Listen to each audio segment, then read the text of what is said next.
Hefe, you've defined the standard of beauty and shaped the philosophy of millions of men over the past 50 years. How does it feel to be one of the most influential men in the world? It's a very nice gig. I mean, what can one say? I mean, I started the magazine, as I'm sure you know, in 1953 with no money, and didn't put a date on the first issue because I didn't have enough money for the second. I wasn't sure there would be a second issue. So I felt hugely successful at the end of the first year. If the magazine had not caught on immediately, I mean, we wouldn't be here. But even with all of that, I had no idea that it was going to become very quickly more than just a magazine. And I think that, you know, in half a century, it has sparked what became the sexual revolution and, you know, became a major lifestyle magazine that in a very real way changed the world. And I think that, that what made the Playmates unique was the fact that they really were, as I said early on, the girl next door. In other words, pinup photography had been very popular during World War II, and I was in service. But they were glamour girls. They were girls from Hollywood or models. And in the very beginning, the Playmates were simply calendar pictures that I purchased from a local calendar company. And once we started shooting in the second year, our own centerfolds,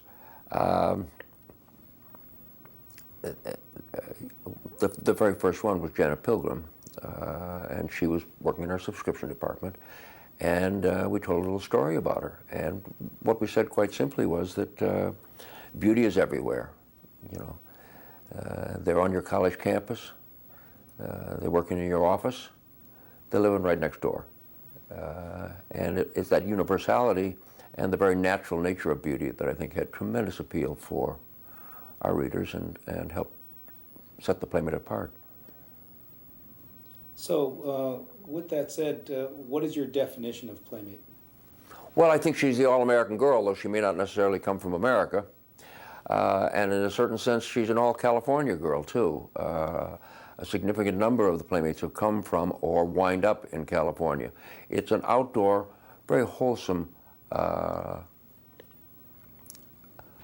non-sophisticated appearance. If you look at the women's magazines in the time frame when Playboy began, the fashion models that appeared in the women's magazines looked like somebody's older sister. Dior's new look was very popular at the time. Skirt lengths were halfway down to the ankle. Young women, even young women, wore bullet bras and girdles, very constraining. And what we were going for was a much more natural look in fashion and in the photography that we used and in the models that we chose. I think that today, most models, fashion models in women's magazines and elsewhere look like Playmates, but that's because Playboy has had that kind of impact. There have been over 600 Playmates. Did you choose all of them? Yes, I have. That has been my privilege, yes. There is a process, and the process involves a photo department, and they screen the initial tests.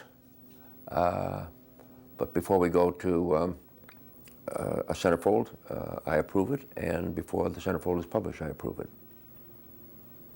It's still very much, even after 50 years, you know, very much a hands-on job. Whereas what I usually get is a number of test shootings at one time, and with the recommendations from the editors, from the photo editors, and then and that's done small camera. And from that, the ones that are chosen then go to centerfold. How have the Playmates changed through the years? Well, I think the appearance of Playmates has changed pretty much the way women have changed. They are taller, healthier, more athletic. But I don't think there are any significant changes other than that. In other words, what we're looking for, by and large, is very much the same as we were looking for in the 1950s. We're still looking for that, that fresh, wholesome appearance. What about with the tattoos and piercings? How is that? Well, I'm not a big fan of piercing and tattoos, but we live in contemporary times. I mean, that's the nature of things, and we're never looking for girls with tattoos.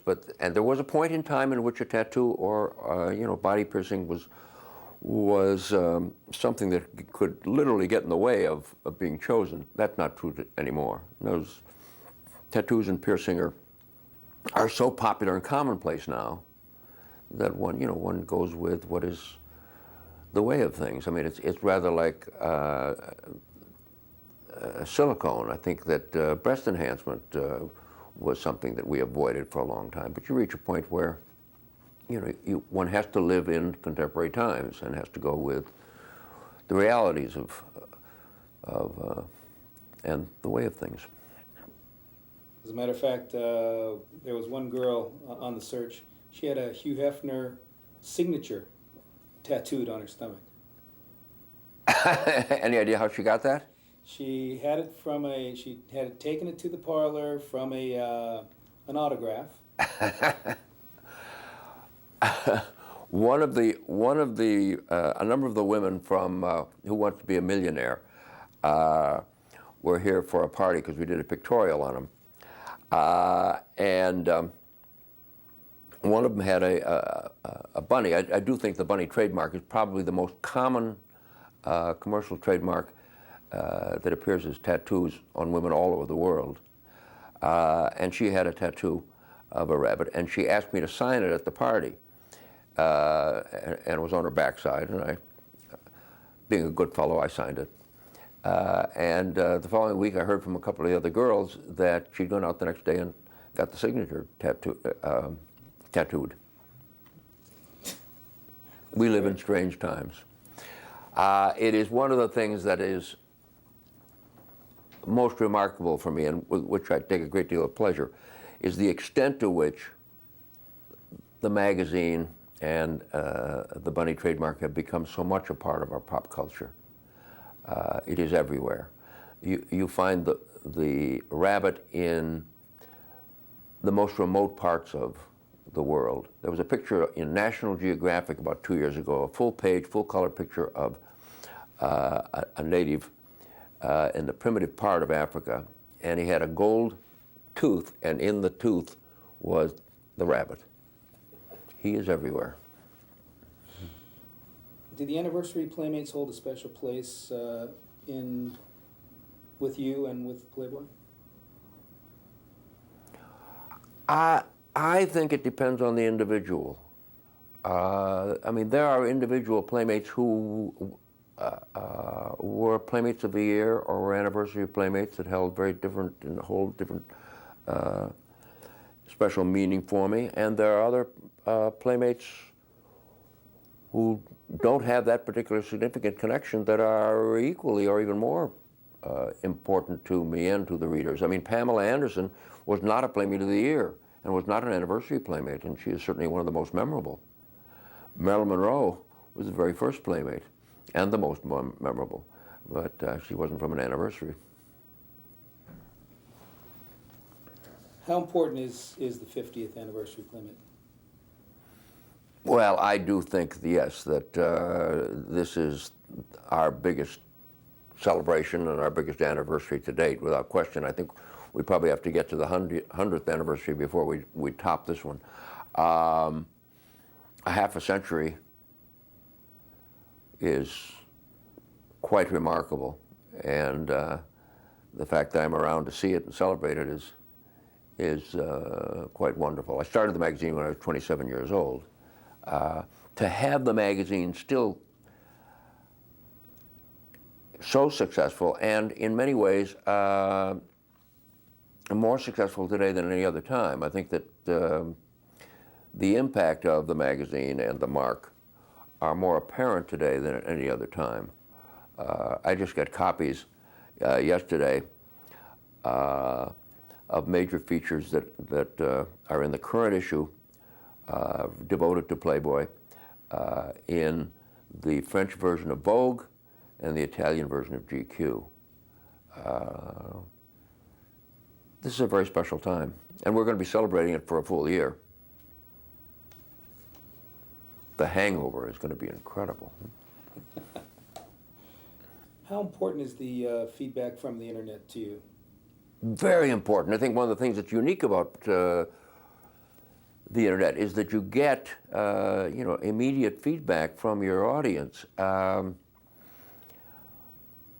One of the things that's unique about Playboy, and I recognized that very early on, is that it is not simply a magazine for the readers. It is really an extension of their own personalities and their own lifestyle. That's why the magazine expanded early on, not simply into other publications, but into Playboy products, cufflinks, clothing, and into the Playboy clubs. It was because the identification between reader and the magazine was so significant and unique. And the magazine, in a very real way, over the years, has become a kind of rite of passage for young men moving from adolescence into maturity. And they remember those special playmates and those special issues at a time when they were growing up, and look back on them as, almost, their first sweethearts, like girlfriends from long ago.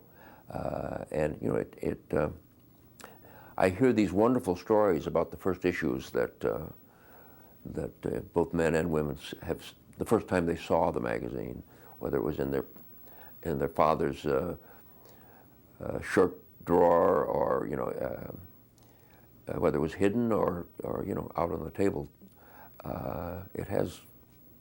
It has a unique memory quality about it in terms of the passage of life that I think is unique. And with the magazine now 5 decades old, we're talking about the passage of a lot of generations. Tell us about the process receiving the Playmate test shots for the search as opposed to just the regular Playmates. It's just hard for the viewers to imagine what you go through in terms of selecting the 50th anniversary Playmate, with choosing them from the thousands of girls. First of all, and there are literally, and we have tested literally thousands and thousands of girls. And the search has been going on for the better part of a year. First of all, the Polaroids are shot, and this is actually done during the cross-country tour. And also, we get submissions sent in, by mail, by the girls themselves, by representatives, by their boyfriends, by their husbands. Those that seem promising, and that first decision is made by the photo department itself, are brought in to the studios, either in Chicago or Los Angeles, and a test shooting is made. If that test shooting, and we have an ongoing open a day, and I'm not sure whether it's every week or once a month. Is it still? Once a month, yeah. I think once a month we have an open call where women who want a test can come in. And from that selection then, more extensive tests are made of the most promising ones, and those tests go through the photo department, Gary Cole, our photo editor in Chicago, and the most promising of those come to me, along with a data sheet and information about the girl. The best of those are then chosen as Playmate candidates, and we then bring them to Los Angeles. They usually stay in a guest house, unless they are local, stay in a guest house, Playmate dormitory right here on the grounds at the Playboy Mansion West. So I have a chance to meet them, and they are shot. Marilyn Grabowski here on the West Coast supervises that shooting, and most of those after that process then become Playmates. Now, in this particular case, of course, what we have found, the tough part was finding that single one person to represent the magazine for its 50th anniversary. In the process, we of course have found many other worthy candidates. So we will be, in a very real way, publishing Playmates who were runner-ups probably for the next year or two.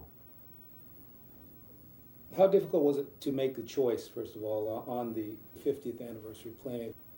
Much tougher this year than anticipated. In other words, the 50th anniversary Playmate was a tougher process than the 25th. And the 25th is about the only one I can really compare it with, because that was the other really extensive test. We found a couple of real naturals with Candy Loving and Dorothy Stratton for our 25th anniversary. So we had, in that case, an excess of riches. In this case, there were many really promising candidates, but no single one really stood out until the very end. And when we found Colleen Shannon, we thought we found the right one. And it was not an easy decision, because we had these stunning brunette identical twins from Brazil. We had this gorgeous Indian maiden from Texas. We had triplets from a small town in the Midwest. But when it finally came down to it, Colleen just seems like the ideal contemporary version of an all-American girl. There's a lot of Tuesday Weld in her. She's a disc jockey, and she's really an all-American girl. Was there any one factor that really stood out with Colleen? I think it gets down to photographic beauty, personality, and the story, and it was just really a combination of all three. What responsibilities does the 50th anniversary Playmate have? Well, our 50th anniversary Playmate will be representing the magazine throughout this celebratory year, in which we will be in many, many ways partying like never before in terms of a real celebration of a half a century. We have, among other things, the first party weekend took off last weekend in Vegas at the Palms. I was there with my girlfriends. This coming weekend, we will be shooting a 2-hour special here at the Mansion, celebrating the 25th anniversary, 50th anniversary, that will be celebrating, or that will be airing on A&E in December. The anniversary issue will be going on sale at the very beginning of December, and in the early part of this coming year, we will be holding a series of Playboy parties in 50 different cities all across the country. So we're going to be doing it in grand style. Sounds fantastic. What is the depth of your personal emotion about the 50th anniversary?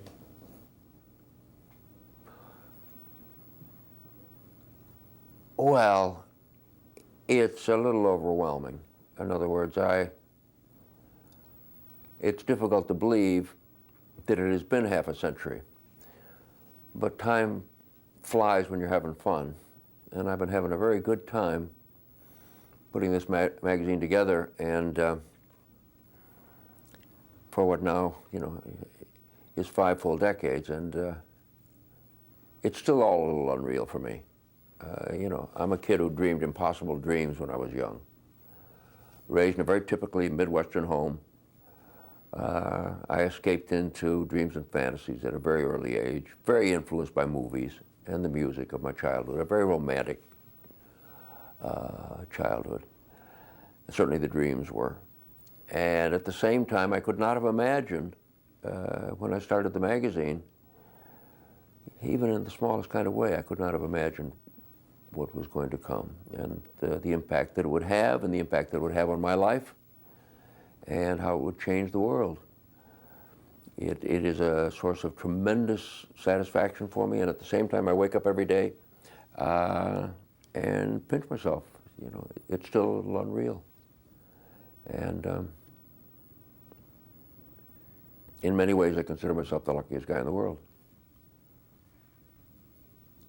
Thousands and thousands of women showed up across the country. What do you have to say to them about the constant outflow of love that comes to you and to Playboy?